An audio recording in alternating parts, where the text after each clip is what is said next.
বিসমিল্লাহির রহমানির রহিম। আসসালামু আলাইকুম। দেখুন বন্ধুরা, আজকে আমি পালং শাক রান্না করব বেগুন দিয়ে আলু দিয়ে। তো কিভাবে করি দেখুন। সব কেটে বেছে ধুয়ে নিয়েছি। এখন কড়াই বসিয়ে দিলাম গ্যাসের মধ্যে, দিয়ে পরিমাণ মতো তেল দিয়ে দেবো। তেলটা গরম হয়ে গেলে আমি বড়িগুলো ভেজে তুলে নেব।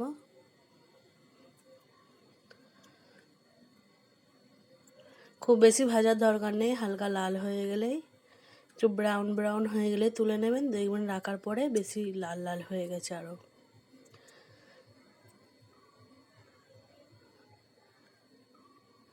এই দেখুন আমি ভাজছি। বড়ি দিয়ে রেখে দিলে হবে না, সবসময় নাড়াচাড়া করতে হবে, নাহলে বড়ি কালো হয়ে যাবে, পুড়ে যাবে।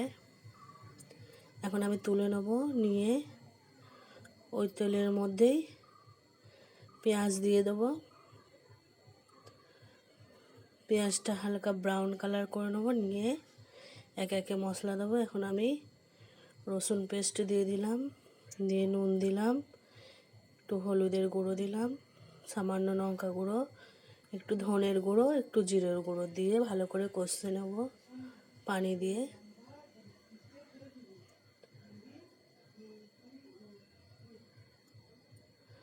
মশলাটা কষানো হয়ে গেছে। এখন আমি এতে বেগুন আর আলু দিয়ে দেবো,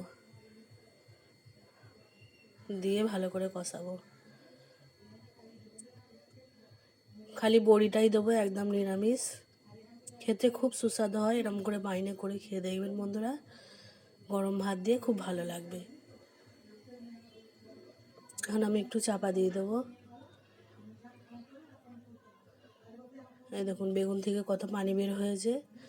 ভালো করে কষে নেবো, আমি পানিটা পুরো শুকিয়ে নেবো।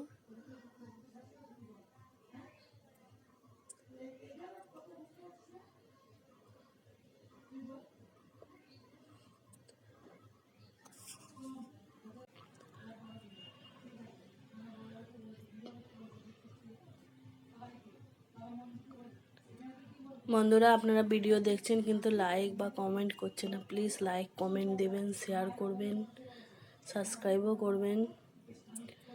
এখন আমি তরকারিতে ঝোলের জন্য পরিমাণ মতো পানি দিয়ে দিলাম, দিয়ে এখন আমি উপর থেকে শাকগুলো দিয়ে দেবো। আমি বেশি পানি দেবো না, যেহেতু শাক থেকে পানি বের হবে। এখন আমি শাকগুলো সব দিয়ে দেবো, দিয়ে চাপা দিয়ে দেবো।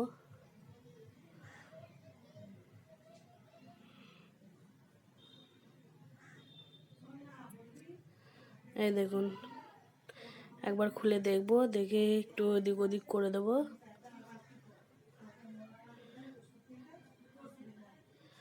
এখন নুন ঠিকঠাক হয়েছে কিনা চেখে নিতে হবে এই সময়টাতেই।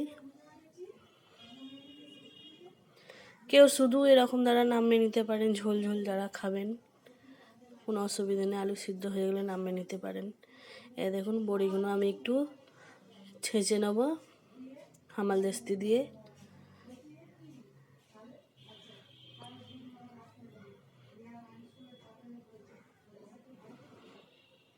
পুরো গুঁড়ো করব না, আমি একটু আস্তে আস্তে রাখবো। বড়ি আস্তে দেয়, কিন্তু একটু গুঁড়ো করে দিলে একটু বেশি ভালো হয়। এখন দিয়ে দিলাম, এই যে এতটুকু পানি রয়েছে, এই বড়ির মধ্যে সব টেনে নেবে পানিটা, নিয়ে আলুগুলো একটু ভালো করে ঘেঁটে দিতে হবে, দিয়ে নামিয়ে নিতে হবে, তাহলেই হয়ে যাবে শাক রান্না। এখন আমি একটু চাপা দিয়ে দেবো আবারও।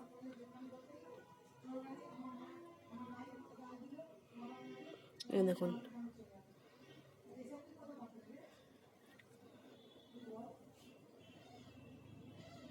একটু মাখা মাখাই নামিয়ে নিতে হবে। নামানোর পরে আলুতে ঝোলটা পুরো টেনে নেবে।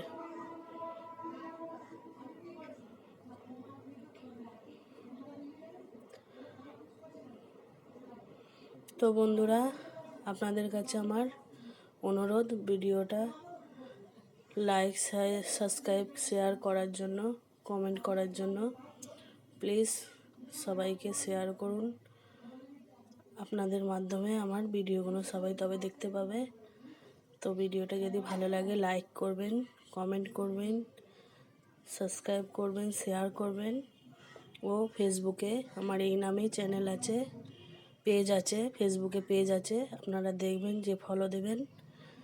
আশা করি আমার এই তরকারি রান্নাটা পালং শাকের তরকারি রান্নাটা ভালো হয়েছে, আপনাদেরও ভালো লাগবে।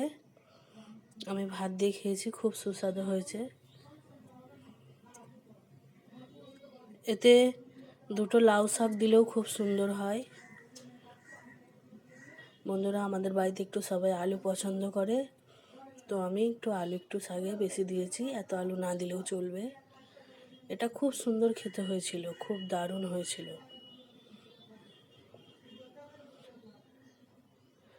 সবাই ভালো থাকবেন, সবাই আমার জন্যে দোয়া ও আশীর্বাদ রাখবেন, ভালোবাসা রাখবেন। আপনারাও ভালো থাকবেন এই আশাই করি।